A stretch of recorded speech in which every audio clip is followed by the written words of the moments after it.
and welcome to the Department of War. Before we begin, I want to take a moment to recognize and honor Specialist Sarah Beckstrom, the guardsman who was murdered in D.C. this past weekend. She is an American hero, and we will never forget her service and sacrifice. While we mourn her loss, we will continue to pray for the full recovery of Staff Sergeant Andrew Wolf, the other service member critically injured in this heinous attack. This attack on our National Guardsmen in D.C. follows months of Democrat elected officials demonizing the National Guard, portraying them as a threat to our republic, and attempting to sow discord in their ranks. To name a few examples, Governor Gavin Newsom claimed that President Trump was fabricating emergencies in order to justify the deployment of the National Guard in some major cities. Governor J.B. Pritzker claimed that the deployment of the National Guard amounted to an attack on the American people. Outside an ICE facility in California, Rep. Maxine Waters taunted the troops standing guard and demanded to know whether they intended to shoot her. And of course, the seditious six urged members of our military to defy their chain of command in an unprecedented, treasonous, and shameful conspiracy to sow distrust and chaos in our armed forces. This rhetoric insults our warfighters who put their lives on the line every day to keep Americans safe, and it creates an environment where criminals feel emboldened to commit violent acts against them. Right now, over 2,200 National Guardsmen from all across the country are serving as a part of Joint Task Force DC, with an additional 500 on the way. Each one of them will continue working to ensure the safety of all who live, work, and visit the district. We will not lose sight of our mission. This targeting will only embolden our resolve. Our warriors are strong, and we will not back down until our capital and our cities are secure. Defending our homeland and rescuing America's greatest cities from endemic violence is the highest and best use of our military. I would also like to take a moment today to welcome all of you here to the Pentagon Briefing Room as official new members of the Pentagon Press Corps. We're glad to have you. Legacy media chose to self-deport from this building, and if you look at the numbers, it's pretty clear why no one followed them. National trust in these mainstream media outlets has cratered to 28%, the lowest ever recorded. The American people don't trust these propagandists because they stopped telling the truth. So we're not going to beg these old gatekeepers to come back, and we're not rebuilding a broken model just to appease them. Instead, we're welcoming new media outlets that actually reach Americans, ask real questions, and don't pursue a biased agenda. The public has moved on from the old model, and so will the Pentagon. This is the beginning of a new era. We look forward to working with you to keep the American people informed and to ensure transparency. In the interest of transparency, I want to provide an update on the department's operations against narco-terrorists in the Western Hemisphere. To date, there have been a total of 21 kinetic strikes on drug boats in our hemisphere, with 82 narco-terrorists killed. Each strike conducted against these designated terrorist organizations is taken in defense of vital U.S. national interests and to protect the homeland. Our operations in the SOUTHCOM region are lawful under both U.S. and international law, with all actions in compliance with the law of armed conflict. These actions have also been approved by the best military and civilian lawyers up and down the chain of command. A completely fake story in the Washington Post, now discredited by the New York Times, tried to mischaracterize these successful strikes in bad faith. It was an attempt to damage the Secretary and the President, and the people saw through it. The phony Washington Post story even attributed statements to the Secretary that were totally fabricated. He never said them. That is the epitome of fake news. As the White House confirmed yesterday, the decision to restrike the narco-terrorist vessel was made by Admiral Bradley, operating under clear and long-standing authorities to ensure the boat was destroyed and the threat to the United States was eliminated. Secretary Hegseth stands behind Admiral Bradley 100%. Admiral Bradley made the right call, and unlike the previous administration, we have our warfighters back at this department. This department will defend our homeland. This is not a catchphrase, it is a commitment. And as the Secretary said, when it comes to killing narco-terrorists, we have only just begun. Lastly, I would like to announce that the War Department has created a new division for strategic marketing that will be led by Abby Lower, who will hold the title of Deputy Assistant to the Secretary of War for Strategic Marketing. The division will be a new core function within public affairs and will complement our media and strategic engagement teams.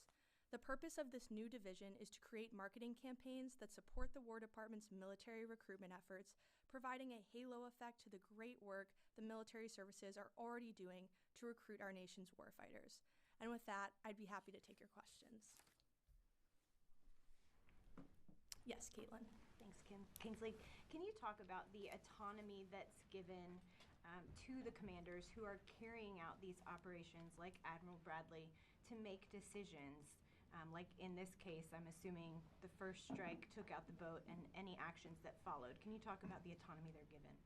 Absolutely. So the Secretary has been very clear in every statement that we've released about these strikes that they are presidentially directed. And the chain of command functions as it should. And we make sure that commanders on the ground their positions are taken into account, and they are able to tell us and make decisions if they see things that need to be flagged. But at the end of the day, the Secretary and the President are the ones directing these strikes. And any follow-on strikes like those which were directed by Admiral Bradley, the Secretary 100% agrees with. Yes, Matt.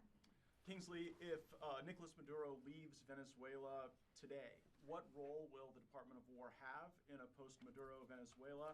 And describe the process the administration will use to determine whether or not current members of the Venezuelan military or Venezuelan government have a role in a post-Maduro Venezuela. Thanks for the question.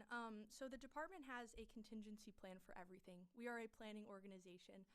If anything were to happen around the world, we have a response planned and ready. So we stand at the president's beck and call, our commander-in-chief, to do what is needed if called upon. And that will be what this department continues to focus on and continues to prepare for in regards to our ongoing operations in the Southcom region. Again, our focus is taking out narco-terrorists and rooting out that threat that is poisoning the American people. Every single boat that we strike saves 25,000 American lives. That is a crucial mission to protecting the homeland, and we're proud to be a part of it. Just as a follow-up, quickly, so following the departure of Saddam Hussein, there was this desire to name every Ba'athist a terrorist. Does the administration take the view that any person who served in the Venezuelan military or Venezuelan government is definitionally a narco-terrorist? That would be a determination for the president to make, but I can tell you that every single person who we have hit thus far who is in a drug boat carrying narcotics to the United States is a narco-terrorist. Our intelligence has confirmed that, and we stand by it. Yes, Monica. Thanks, Kingsley. I have two questions, if I may. First question regarding Sarah Beckstrom, the 20-year-old West Virginia National Guardswoman who was shot and killed. Was her family offered an Arlington burial, and or will there be plans to do so? I know that the White House is working that out, so they might be better to describe what the plans are for that. But this department will, of course, support in any way we can, and have been, in close contact with the family, and the Secretary will continue to do so. So we'll keep you all updated on that. Thank you. And my second question regarding Iran. There are reports that Iran's been planning on rebuilding its nuclear facilities. Iranian's president has said that it plans to rebuild its nuclear facilities with, quote, greater strength. Can you provide us on any sort of update on where that currently stands? I can tell you that Operation Midnight Hammer was an absolute resounding success. Iran's nuclear capabilities were totally obliterated, and experts estimated that it would take 2 years for them to recover. So thanks to President Trump's bold and swift action, we were able to dismantle that threat to the American people. And I think it was also a historic operation by virtue of the fact that there was a clear end state. We have seen this department get marred down in the Middle East in endless wars and nation building. That has stopped under this president and this secretary. We now have a clear end state, a clear mission set, and Operation Midnight Hammer was a success in dismantling that. Yes, Laura. Thanks so much for having me here today. Now that the president has started the process of designating the Muslim Brotherhood as a foreign Islamic terrorist organization, will the Department of War still proceed with selling F-15 fighter jets to Qatar? And how will they be able to train Qatari pilots at their airbase in Idaho if Qatar is included in the designation? Thank you for the question. We take very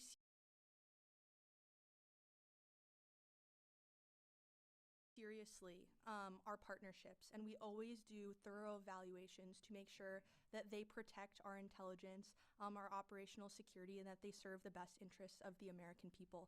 The U.S. military has a longstanding partnership with Qatar, and we look forward to continuing that partnership at our air base in Idaho. And I would just point out that for reference, the Mountain Home, Idaho Air Base is not just Qataris that train there. There are also Singapore military folks that are there as well. So it is a base that we do a lot of foreign military training, and we are thankful for those partnerships, and we'll continue to evaluate all of those to make sure, again, that national security is protected. That is the Secretary's utmost priority.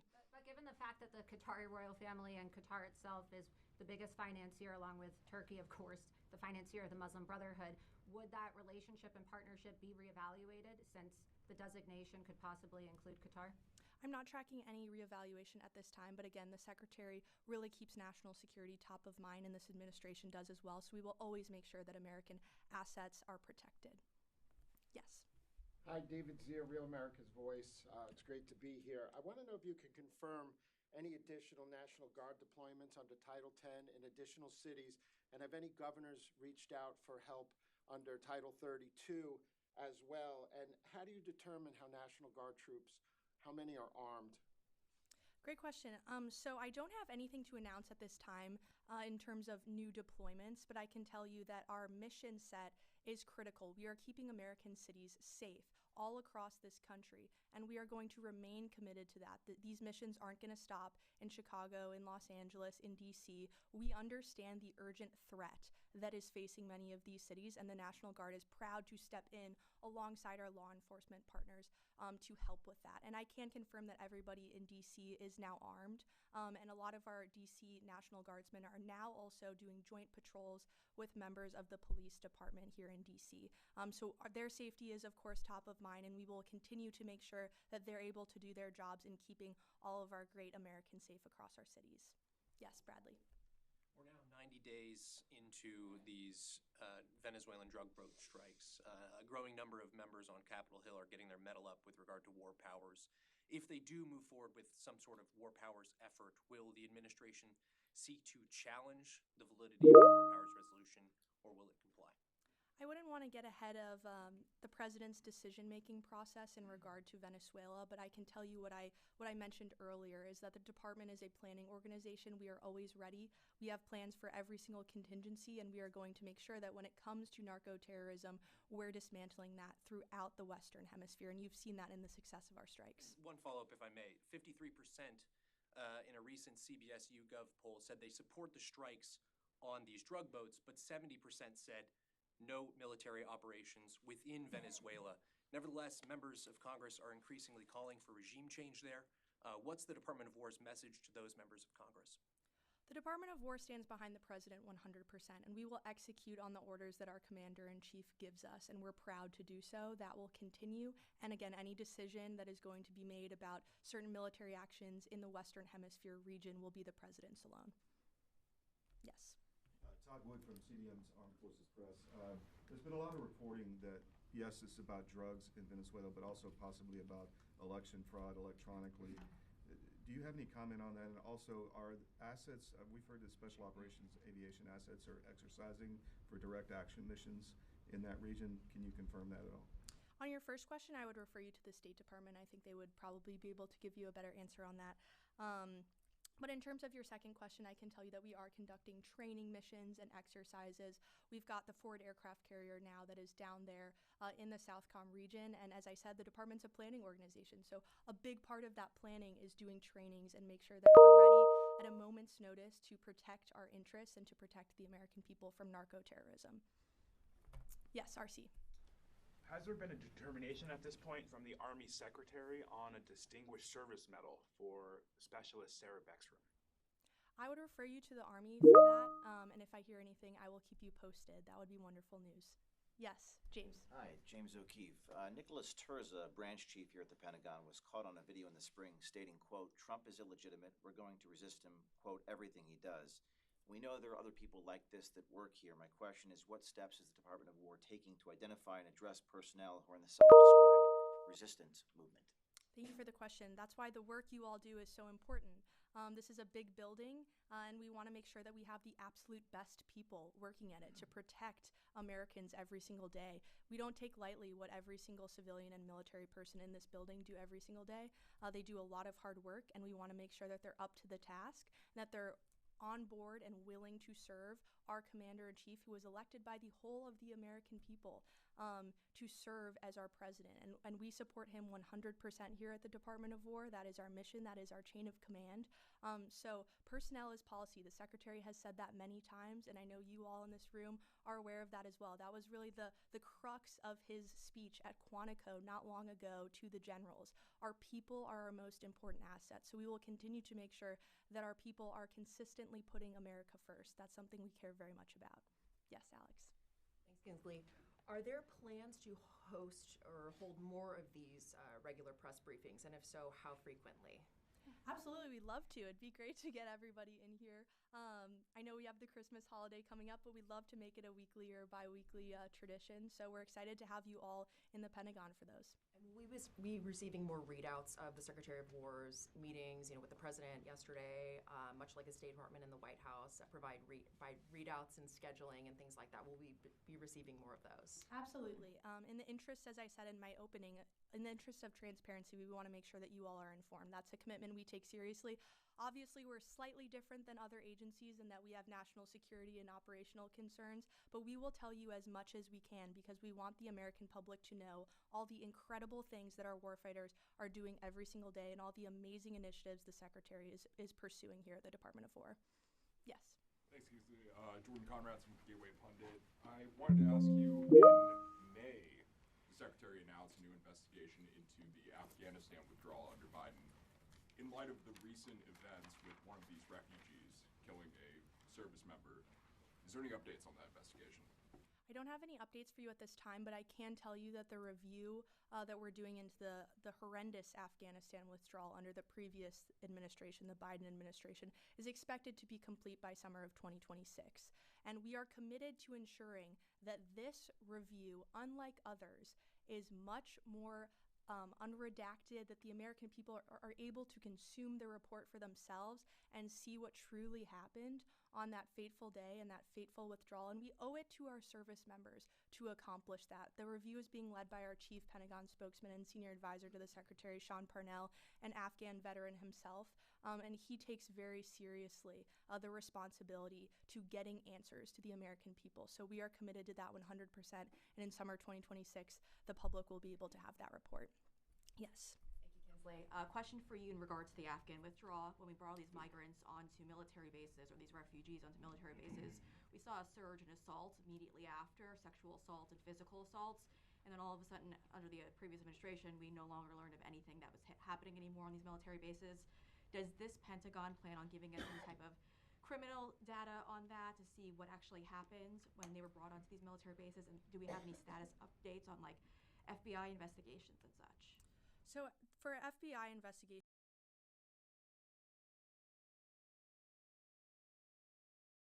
anything that would be a criminal law enforcement matter would obviously be something to direct to the Department of Justice, as we cannot speak to that from our perch here at the Department of War. But what I can tell you is that we are aware of a lot of that activity that went on. It's despicable.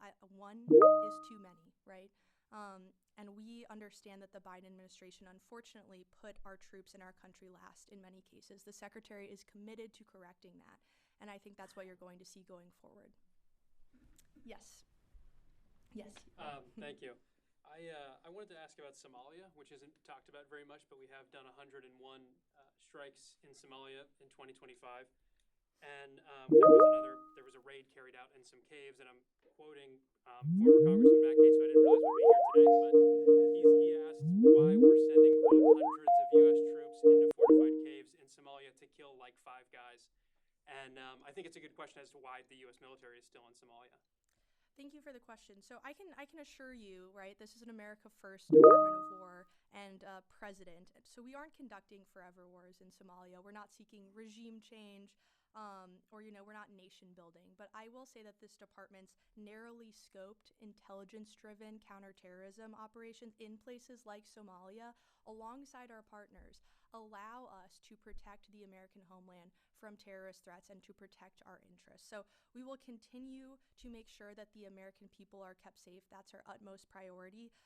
But we're not isolationists. We're also not neocons. We're realists. We understand that threats face the American people every single day. We take that incredibly seriously. But at the same time, we're always going to make sure that we're putting America first. And if I could follow up on Laura's question, actually, but from a different angle, she mentioned that are we reassessing our relationship with Qatar because of funding of the Muslim Brotherhood? It's been widely documented in mainstream Israeli papers that the Israeli government funded Hamas, which we also designate as a terrorist organization. Are we therefore reassessing our relationship with Israel because of this? That would be a better question for the State Department, as they're the ones who have those foreign diplomatic channels. Yes, Ryan. Thank you. And thank you for doing this press briefing. I wanted to get back to the Southcom strikes real quick, just broadly speaking, not specifically about the September 2nd strike, but broadly speaking, are we doing any kinds of post-strike assessments to determine that the intelligence that informed those strikes was accurate?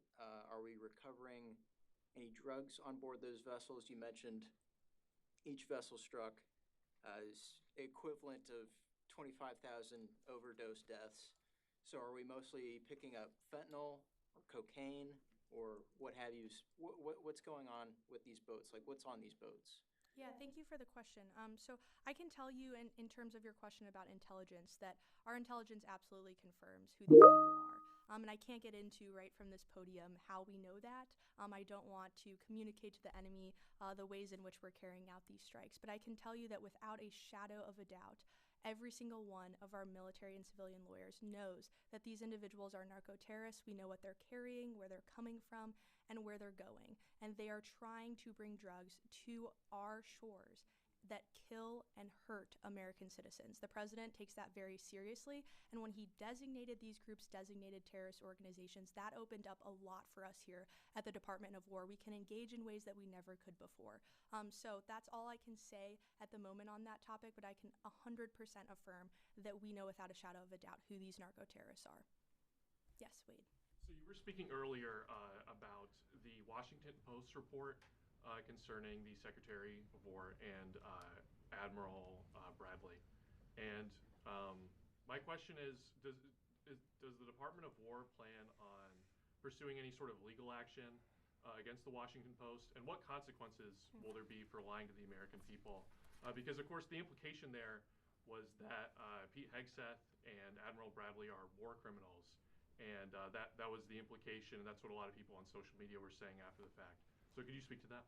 Yeah, it is frankly disgusting that the Washington Post would publish something that is so insanely false. And we've seen this from the mainstream media before, right? Anonymous sources that are being quoted that probably have no idea what's going on. And the Washington Post actually went so far as to falsely attribute a quote to the Secretary of War, that he never said.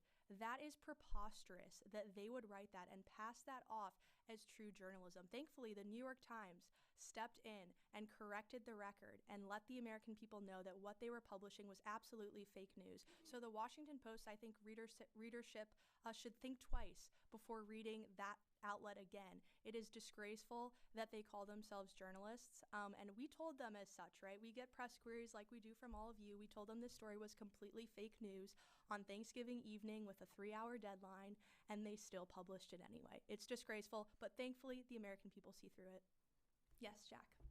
Kingsley, does the Secretary's office or the Pentagon in general, the department, have a message for Senator Wicker, who, as a Republican, has now backed this inquiry into Secretary Hegseth, again, accusing him of war crimes? It seemed strange to see a Republican going after one of President Trump's own cabinet members.